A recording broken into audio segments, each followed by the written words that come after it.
Welcome to Spotlight. I'm Ryan Geertsma. And I'm Robin Basselin. Spotlight uses a special English method of broadcasting. It is easier for people to understand no matter where in the world they live.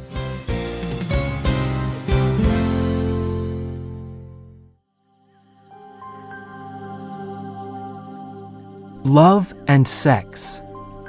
These are two of the strongest human desires. Many people dream of finding the right person. They imagine loving that one person for life. They may dream of having children together. Often, they want to enjoy security and love into their old age. Sex is an important part of this kind of loving relationship. Sex helps people feel physically and emotionally connected. Some people claim that pornography, or porn, will help people's sexuality. Porn is print images or film that shows sexual acts. People like porn because they like sex. But how does porn affect real-life relationships? Today's Spotlight looks at the question, does porn kill love?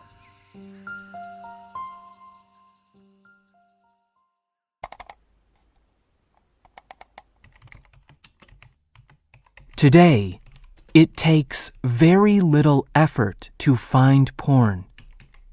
Using the internet, a person can find porn in just a few seconds. The making and selling of porn has grown into a huge industry worth billions of dollars.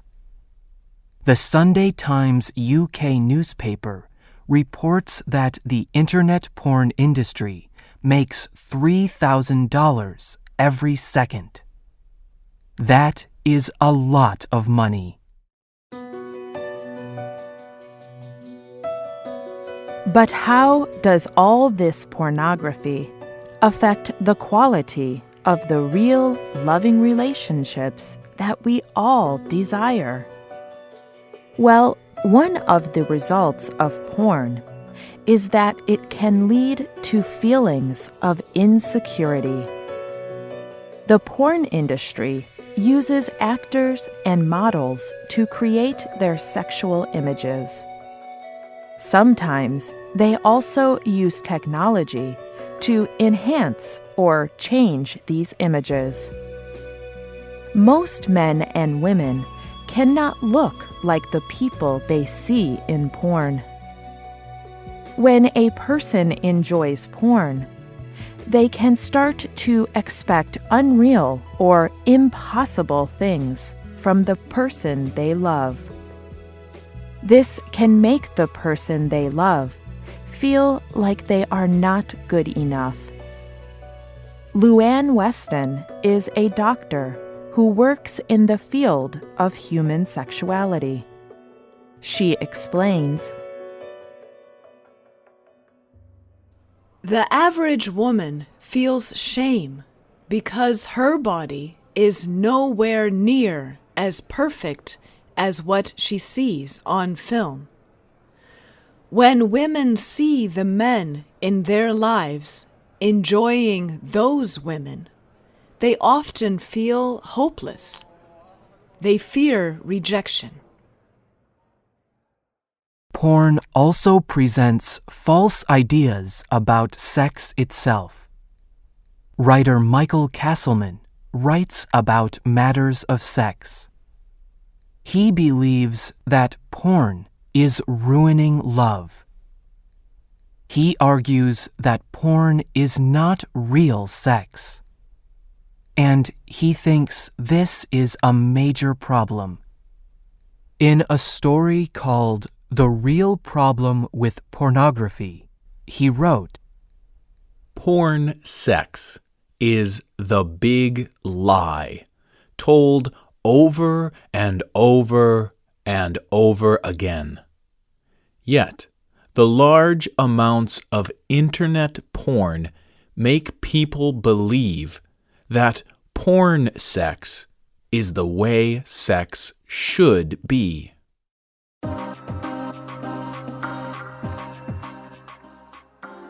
Most porn does not show real sex in real relationships. It does not involve emotion or shared lives. It is not concerned with love. It only shows acts of sex. And these acts are getting more and more extreme. The porn industry competes for profit, and industry competition leads to more extreme kinds of porn, even violent porn. Extreme porn is becoming more common. The Sunday Times UK News reports that 88% of the material from several popular online porn websites includes physical force or violence. But the truth is that most people who watch extreme porn do not even like it. In fact, they can be sickened by it. Yet they still want it. Why would someone feel a strong desire for something that they do not like? Something that can even make them feel sick? The answer is one of the most dangerous things about porn. Recent scientific research proves that porn can act like a drug on the human brain. When people start using porn, they can become addicted. They develop a harmful need to watch it, and they find it very difficult to stop. Porn affects the same part of the brain that drugs do. When a person first sees a new kind of porn image, it causes excitement. But watching the same images over time causes your brain to react to them as though they are normal. Just like a drug addiction, porn addiction requires more and more porn to reach the same level of excitement.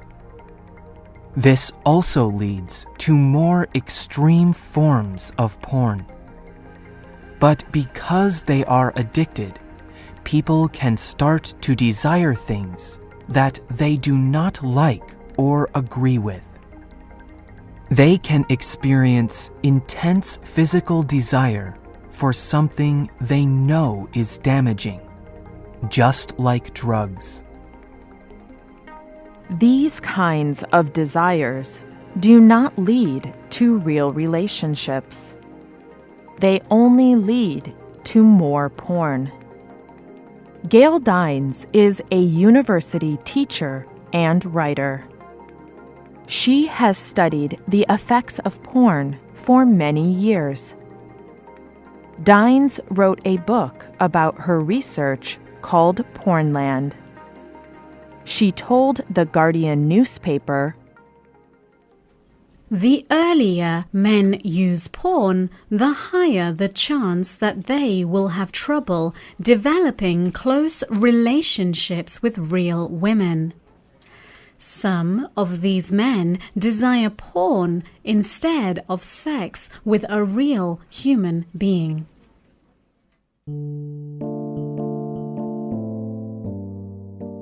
Naomi Wolf is another famous writer who writes about sexuality.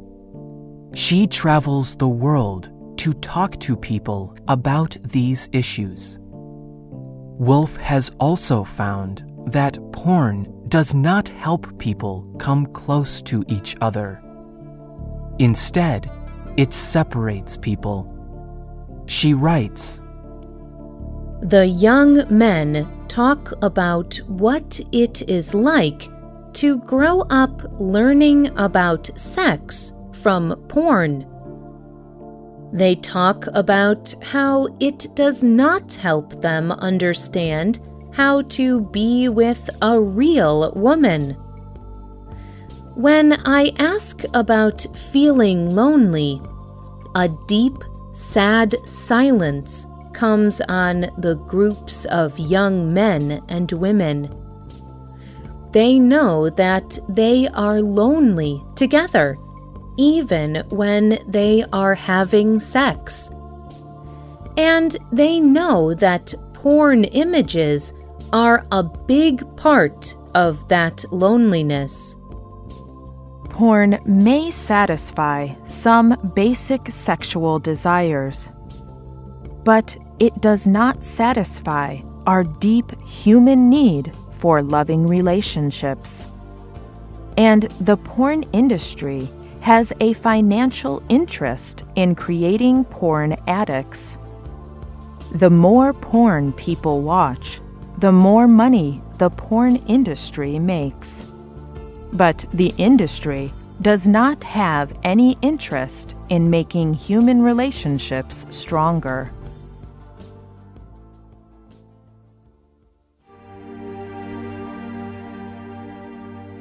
Unlike real-life sex, research shows that porn does not connect people emotionally.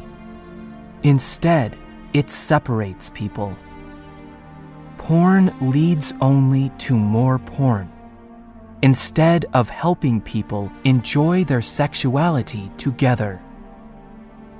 Experts seem to agree that porn is killing love, and it is making us lonely. In a story for the Daily News UK, Wolf asks an interesting question. Are we sexually free if porn is taking over our minds and making us unable to keep meaningful relationships? A powerful industry is trying to turn us more and more into sexual and emotional machines, where we are only able to enjoy sexual desire in a room with a computer, alone.